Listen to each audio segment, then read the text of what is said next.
Değerli öğrenciler, biz dedik dik üçgende iki özel durum var. Birincisi 45, 90, 45 açılar yani. İkincisi 30, 90, 60. Eğer 45, 45 var ise burada dik 90 ise bu iki kenar mutlaka birbirine zaten eşittir. Bu kenar üstünde bu kenarın uzunluğu için x kullanırsak bu da x olur. Ama hipotenüs olur x çarpı kare kök 2. Dolayısıyla hipotenüs niye eşittir? X çarpı kare kök 2. Yani eğer soruda bu belli ise bunu istersem hemen yazarım x çarpı kare kök 2. Yani bu sayı çarpı kare kök 2. Ama eğer hipotenüs belli ise bu iki kenar belli değilse o zaman kenar eşittir hipotenüs bölü kök 2. Bu durum üzerinde şimdi birkaç soru alırız. Ama bu durumda 30, 90, 60 burada x, burada 2x, burada x çarpı kare kök 3. Bak eğer ben bu var ise o hipotenüs istersem zaten hipotenüs eşittir 2 çarpı kısa kenar. Ama eğer uzun kenar varsa ve kısa kenar istersem kısa kenar eşittir uzun kenar çarpı bölü kök 3. Ve eğer kısa kenar varsa uzun istersem uzun kenar eder kısa kenar çarpı kök 3. Bu kurallar her kenarın bir kuralı var. Bu kenarın kuralı, bu kısa kenarın kuralı, bu da uzun kenarın kuralı. Bu kurallar özel durumlar üstünde, şeklin üzerinde alırsam o zaman soru çözümü güzel, kolay. Mesela şimdi bu soruda bu üçgen verip bu kenar zaten bu kenara eşit olur. Neden? Zaten özü soruda verip bu 45.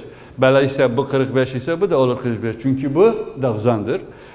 Bu kenar belli, bu kenar belli değil. Bu kenar dedik adı nedir? Hipotenüs niş. Çünkü 90'ın karşında. Hipotenüs eşittir x çarpı karekök 2. Yani böyle ise şimdi AB çözümde AB eşittir x çarpı karekök 2 bu eşittir. Eksi mene verirler kaç? 14. Yani 14 çarpı karekök 2. Sonuç bu. Daha fazla yok. Burada bu soruda hipotenüs verip ama bular vermeyip. Yani kenar belli değil. Kenar belli değilse kuralım bu. Kenar eşittir çözümde. Kenar eşittir hipotenüs bölü kök 2. Bak bu kuralı kullandık. Kenar eşittir hipotenüs bölü kök 2. O zaman kenar eşittir hipotenüs mene verirler 15 çarpı kök 2. Burada da zaten kuralda kök 2 var. Bu bununla gider. Manası kenar eşittir 15. Manası bu kenar eşittir 15. Bu kenarda da eşittir 15. Yani şekli ezberlesem, kuralı bilirsem o zaman soru ne gelse koyacaksa. Yani kenar var ise hipotenüs yok ise zaten kuralı bu. Hipotenüs var ise kenar yok ise kuralı bu. Kuralı kullandık soruyu çözdük. Bu şekilde 45, 90, 45 üstündeki sorular şekli ezberlesem her soru gelirse bunlar üstünde ben çözebilirim. Şimdi ikinci durum üzerindeki sorular çözeriz. Bir soru yazdım şimdi. Mutlaka resimde bellidir ki bu kısa kenar, bu da uzun kenar. Bu da hipotenüs. Yani hipotenüs her insan bilir. 90 karşındaki kenar hipotenüs denir. Yani biter. Kalır kısa kenar, uzun kenar. Burada soruda bana verip de 16. Burada için x koyup, burada için y koyup. Soruda nedir? X ile y değerini, bu durum hangisidir? Bu mudur yoksa bu mudur? Zaten bu içinde 30-60 var. Yani budur, bu değil. Bu durum ise o zaman olur ben bu kurallar kafamda olsun rasmakeyden beraber. Şimdi bu 16 verip burada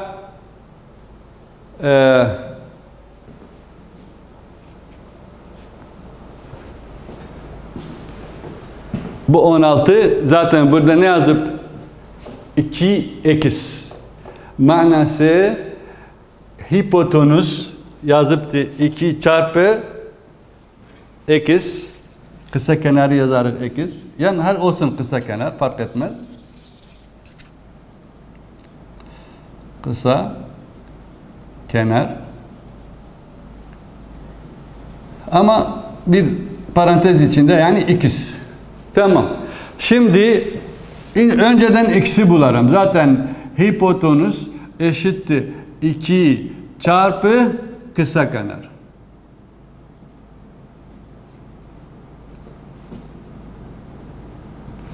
Hipotenüs mene verip 16 yani bunun yerinde 16 koyarım eşittir 2 çarpı kısa kenarımız yok x koymuşum. Şimdi oldu bir derecelik denklem. Harf bir taraf, sayı bir taraf, eksi bularız. X eşittir. Bu böyle bu. O zaman x eşittir 8. Bunu buldum. Kim kaldı? Bu kaldı. Bu uzun kenar. Uzun kenar kuralı bu. Uzun kenar eşittir kısa kenar çarpı kök 3 olur bu kuralı ezberleyeyim. Uzun kenar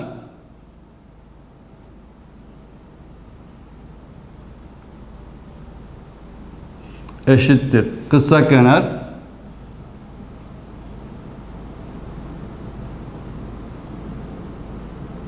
çarpı kök 3. Bu kuralı ezberlimdeyse yazarım. Şimdi uzun kenar kim burada? BC yoksa Y eşittir. Kısa kenarı zaten bulduk kaç? X 8 çarpı kök 3. Yani zaten Y çıktı 8 çarpı kök 3. Bu soruda iki kenar yok idi. Ben bu iki kenarı özel bir şekilde kurallarım var. Buldum. Başka soru alırız arkadaşlar.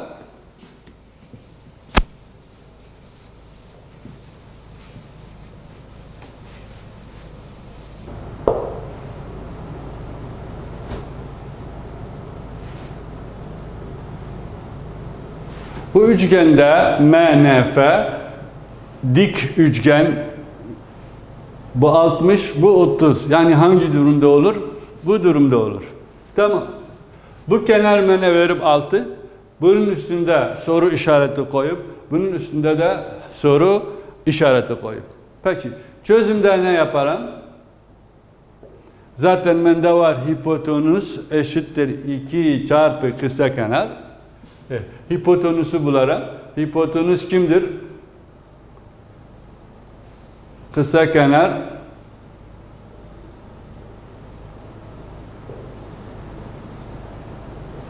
çarpı kök 2 çarpı kısa kenar. Sorry. 2 çarpı kısa kenar. Bu hipotenüs yani MF. Dolayısıyla MF eşittir 2 çarpı kısa kenar zaten bana verip soruda 6. Dolayısıyla MF hipotenüstür eşittir 12. Bunu bulduk. Kalır bu kenar. Bu kenar uzun kenardır. Çünkü bu kısa bu uzun. Uzun kenarı kuralı bizde var. Uzun kenar eşittir kısa kenar çarpı kök 3. Uzun kenar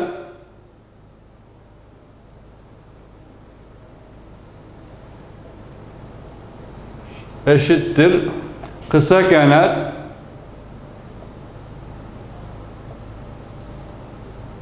çarpı kök 3. Uzun kenar buradaki MN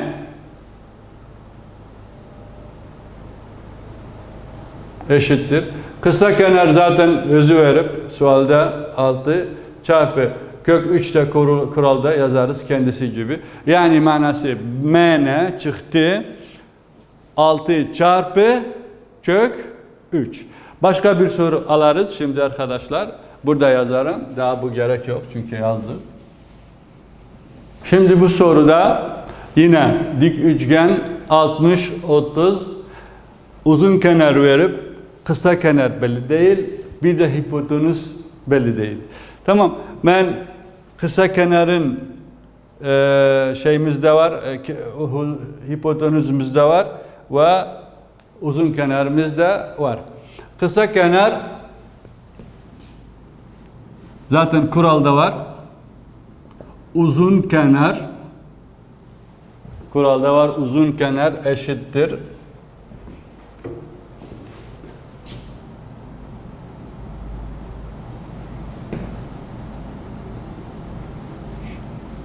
kısa kenar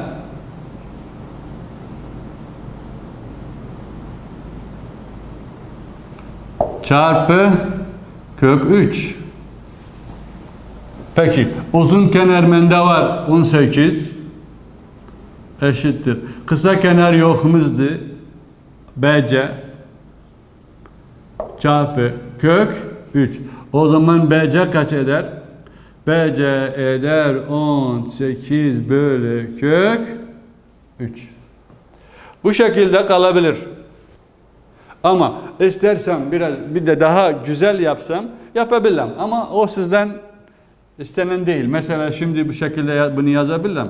BC eşittir 18 eder 9 çarpı 2. Bu da kök 3. 9 yerinden yazabilirim kök 3 çarpı kök 3 çarpı 2. Burada da var kök 3. Bu bununla gider. Yani kaldı 2 kök 3. Ama buradan buraya kadar sizden istenen değil. Lakin eğer istersem daha güzel şekilde yazdım. Sonuç bu. Lakin sizin istenenin burada kadar biter. Yani BC uzun kenar burada eder. 18 bölü kök 3. Şimdi bunu silerim çünkü sizden istenen değil. Burada kısa kenarı buldum. Kim kalıp? Hipotenüs kalıp. Zaten hipotenüs eşittir 2 çarpı kısa kenar.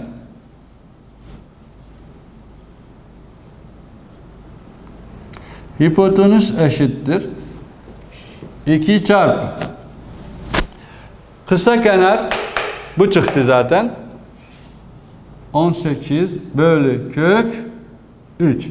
Dolayısıyla eder 2 çarpı 18 eder 36 bölü kök 3. Yani bu şekilde hipotenüs bulduk ve bu şekilde kısa kenarı bulduk ki kuralda var.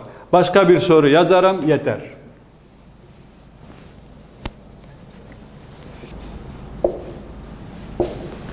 Bakın arkadaşlar, bir de dik üçgenimiz var. 90, 60, 30 yani ikinci dürüm üzerinde. Burada hipotenüs mene verip kısa kenar yok, uzun kenar yok. İlişkide kısa kenarı bularım. Çünkü bende kural var. Hipotenüs eşittir 2 çarpı kısa kenar.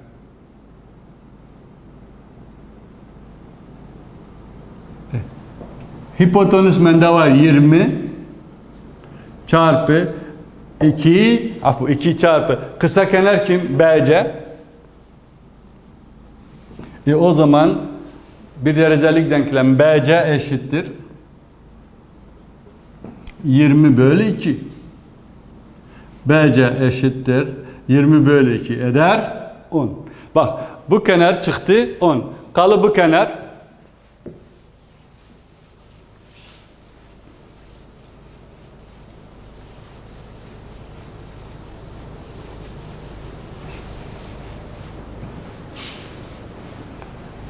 Bu kenar uzun kenar. Uzun kuralı bu. Uzun kenar eşittir kısa kenar çarpı kök 3.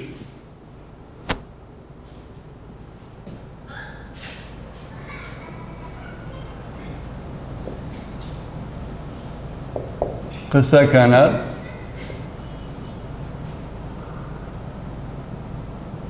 çarpı kök 3. Uzun kenar AB'dir. Eşittir. Kısa kenar zaten bulduk. Kaç BC? 10'dur. Çarpı kök 3. Manası uzun kenar çıktı 10 kök 3. Bu şekilde ne soru gelse bizim için normal dikdörtgen, normal dik üçgen üstünde Pisagor kuralı kullanıyorum.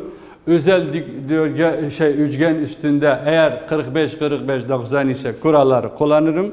Ve eğer özel 60-30-90 puan var ise yine kuralları kullanıp ve her soru bizim için bu şekilde gelse soruyu çözebiliriz. Ama şart o. Bilim, kuralı, kullanım. Kural kendisi gibi yok. Kendim şeklinde her nece olmuş kuralı kullanım. Bu şekilde ders bitti.